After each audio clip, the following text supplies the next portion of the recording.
Welcome back. I moved to Austin and I'd love to give you an office tour, but I'm not done yet, so that's for next week. I'm one of the developers working on Dwarf. It's a tower defense dungeon crawler. I'd really appreciate it if you guys wished it on Steam. I recently quit my job, so this needs to work out for me. And if you go to the site and give us your email, you'll be notified when we do the Kickstarter, which should be coming up pretty shortly. So I love how we did the water in Dwarf, and I'll show you the concepts behind it. So here we are in Sprite. I'm just going to show you a few quick tricks.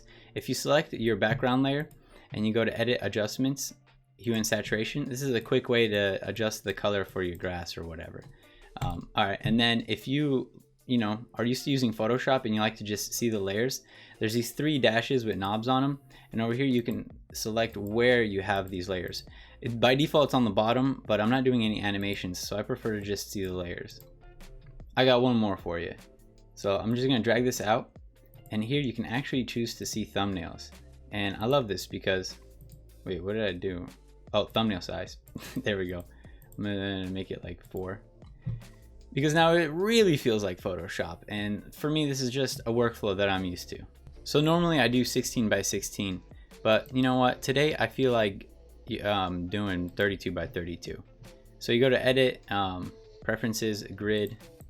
Here I'm just going to switch it to 32 by 32. Actually, I think I'm just going to go with black, and I'm going to make the opacity kind of low. We can hit apply and see what it looks like. I'm going to make the opacity even lower.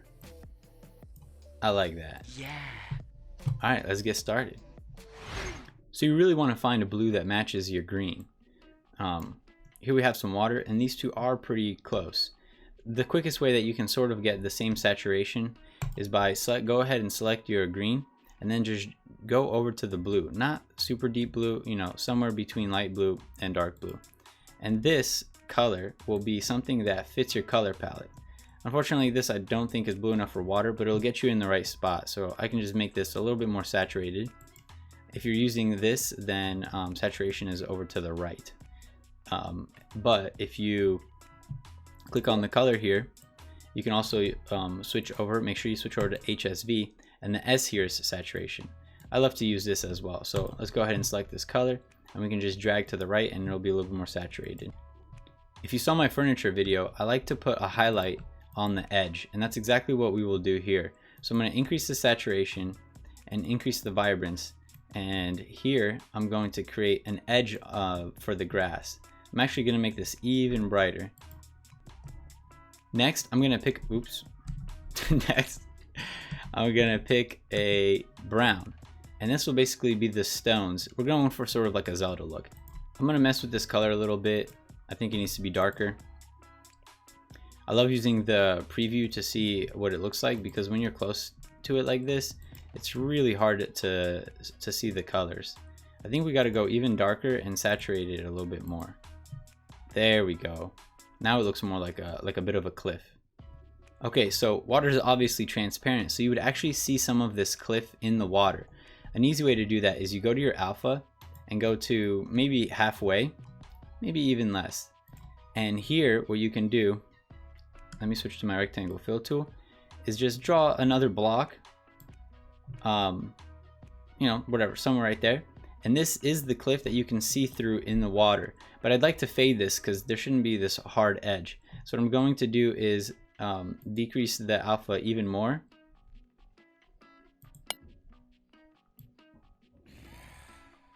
And create this nice gradient for the cliff going into the water.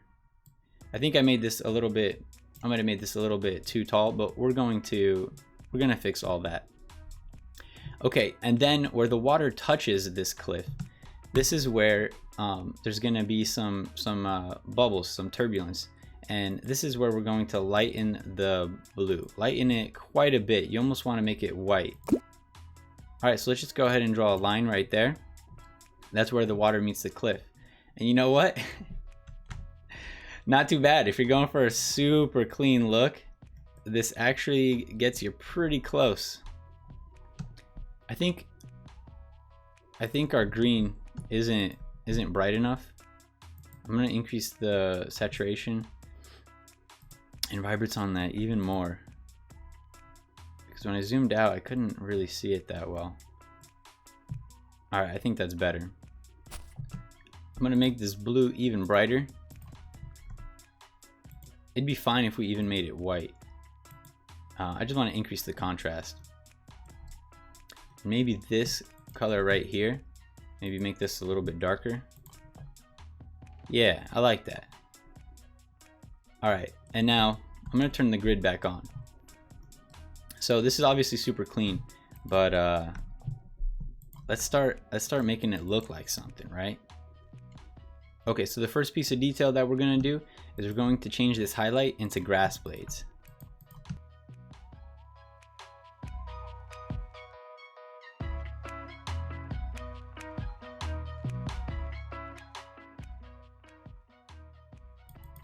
I don't really have too much to say here. Kind of just make a little zigzag pattern that goes up and down. All right, so we have our grass edge here, and I think it looks pretty good. Just for fun, I'm gonna add a couple of grass blades here. It'll make it look a little bit cooler.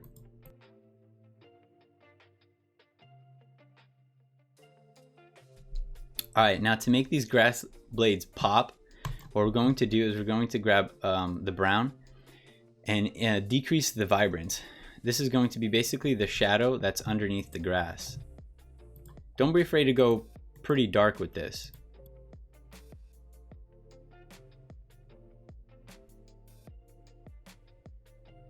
All right, I think that looks pretty cool. Okay, so I messed with the colors a little bit, and I gave the grass a more sort of leafy look. Basically, what I tried to make sure is that when you do the zigzag, do not have all of the points the same height. You want some of these points to go higher. You want so that way it's not as even. So when you're drawing it in the grid, don't draw right up at the line. Give yourself a little bit of room. I will probably move this closer to that edge, this whole thing, but I wanted to make sure I had room to do the kind of a design that I want to. All right, next we're gonna do the cliff.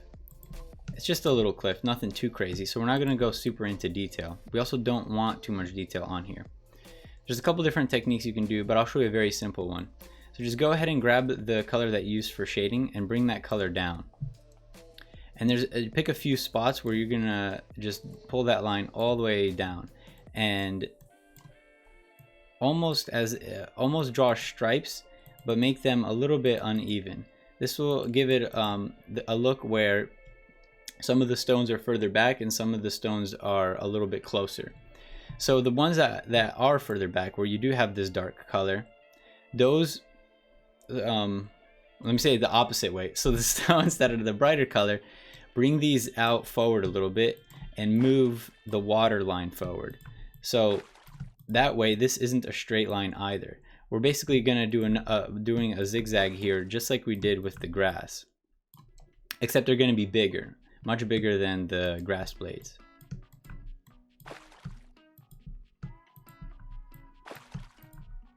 Since I will tile this, I'm paying attention a little bit to how it might tile, but not really too much. That's something that you can just fix later on.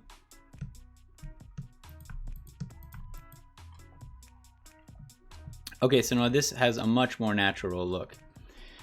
And I think that the grass blades, to make them stand out a little bit more, I'm going to add a little bit more shading up here.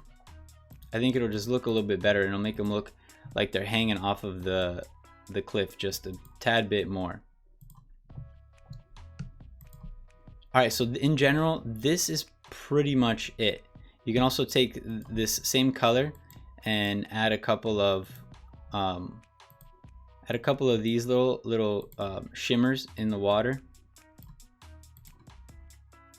That's something that, of course, you would animate later, or do with a particle effect.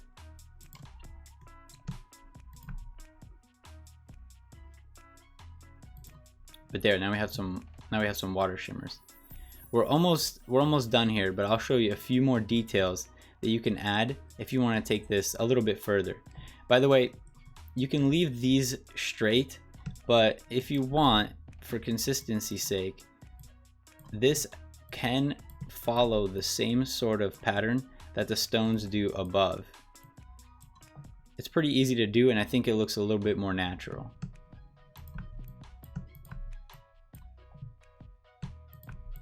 doesn't have to be exact because the water is not perfectly still.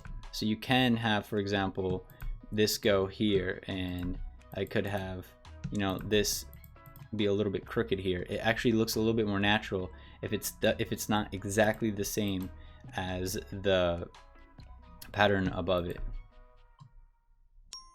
Okay, the next step is just going to be extra details. So the shimmers, in some spots, we're going to make them completely white. I'm going to just pick a few, and they're going to be completely white, and then in a couple of them, we're going to make them a little bit darker. So remember to use your thumbnail here, your preview, to see if it's a high enough contrast. And this right here will just give it a more natural, we'll give the water a little bit more of a natural look. Let me make that even brighter. And you can do the same with the shimmers in the water.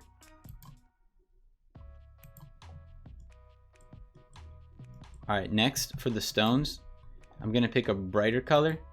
And basically what I'm going to do is highlight a few of the areas on the rocks. I'm going to pick my light source as coming from the top left. So I'm going to highlight the rocks on the left side only. I think that looks pretty good. If you want, you could also shade the right side of the rocks. I don't know if I want to do that though. Let's see what it looks like.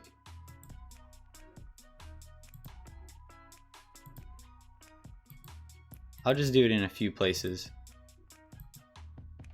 just to give them a little bit more form.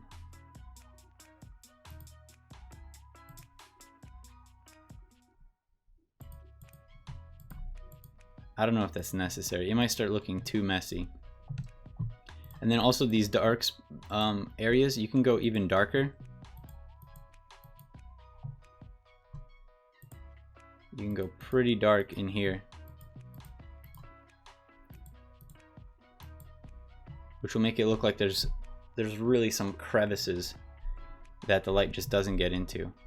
You can also use that dark color and pick a few spots on the grass to just add a even darker highlight. And then with the grass, some people like to give it outlines, some don't. Let's say you do want to give it an outline. I'm just going to decrease the vibrance here. For now, I'm kind of just using it as a shade to shade the grass. I'm not completely outlining it. And I think this way it actually looks a lot better. Yeah, so there I used it in a few places, just like shading, not putting it everywhere. So for something like this, it'd be the equivalent of doing maybe something like that, where here it's used to just shade the sides that are the opposite of the side that gets the sun.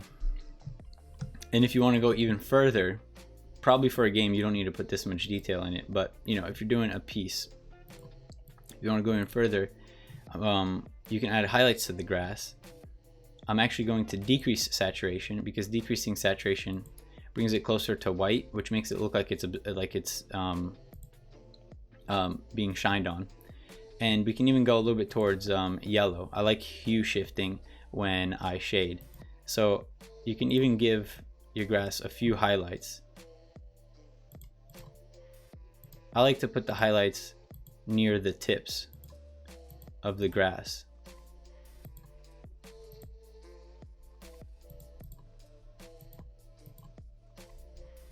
And there we go. We're pretty darn close to being done. This line here is a little bit too calm. If the water was super calm, it'd be like that, but I'm actually going to grab this, go about halfway to the alpha, maybe, no, even less. And what I'm going to do is I'm going to make it a little bit messier here. I'm making it thicker with a color that blends it a little bit more. I don't know if that's bright enough. I might need to go a little bit brighter. I'm going to increase the saturation a little bit and the vibrance. Actually, I'll just pick this color again and not decrease the alpha so much. And now what I can do is I drop that color and change. If I press F, the paint bucket tool, and I paint bucket that color, I filled all the other ones, so I didn't have to go and click on each individual one. And I think I like how that looks. It might look weird in a few places, but I think we're pretty much done. You can grab your blue, and decrease the vibrance a little bit, and add a few spots that also have, almost just like the shimmers, you can add a couple of shadows in the water as well. They don't have to be lines like that, by the way. You can also do these sort of shapes. These sort of shapes actually look more natural. If I was doing 16 by 16, the lines would pretty much be the only thing that I could do. But you can do shimmers. You can do shimmers that aren't perfectly straight, and it'll look just fine. You don't want the shimmers to be too big though. That one's a little big. I kinda like the lines best for shimmers. So what you can do when you have a layer where you're just kind of like trying to see if you like something is you can right click and hit merge down, and now it's all in that layer. Now if you're making this into a tile set, let's say this was the tile set or whatever, you need the bottom one as well. For the bottom one, all you really want is the grass, because even though it's top down view, it does have a little bit of perspective. So I'm just gonna grab this grass. I'm actually gonna do it on another layer so it's easy to move around. So I have it here, and now I'm going to go to edit, flip vertical, and this is going to be the bottom. I'm gonna put it about right here. I am gonna bring it close to the edge. I'll bring the top one closer to the edge too. And let's fill this with water. And now you wouldn't actually see the cliff from this side. So we're just gonna draw over the cliff here. You can have it there a little bit, okay? Maybe a little bit. But in general, you wouldn't see the cliff. You wouldn't see the cliff here on the bottom part. So I'm gonna get rid of it for the most part. I don't want to spend too much time on this. I hope you get the point. So you would really just have something more like that for the bottom part. I know that doesn't look great, but whatever, you get the point. So when you're done or close to done, something I always like to do is just go back to edit, adjustments, and mess with the brightness and contrast and the hue and saturation. So I'm just gonna go here and maybe I think, you know what, this isn't saturated enough, and here I can increase the saturation, and now all the colors get nice and saturated instead of me having to adjust every single one. I think that I actually did have the saturation kind of low, but just for fun, you know, you can mess with these. And guys, I think we're done. Damn, dudes, I think we did a pretty good job. Pat yourself on the back.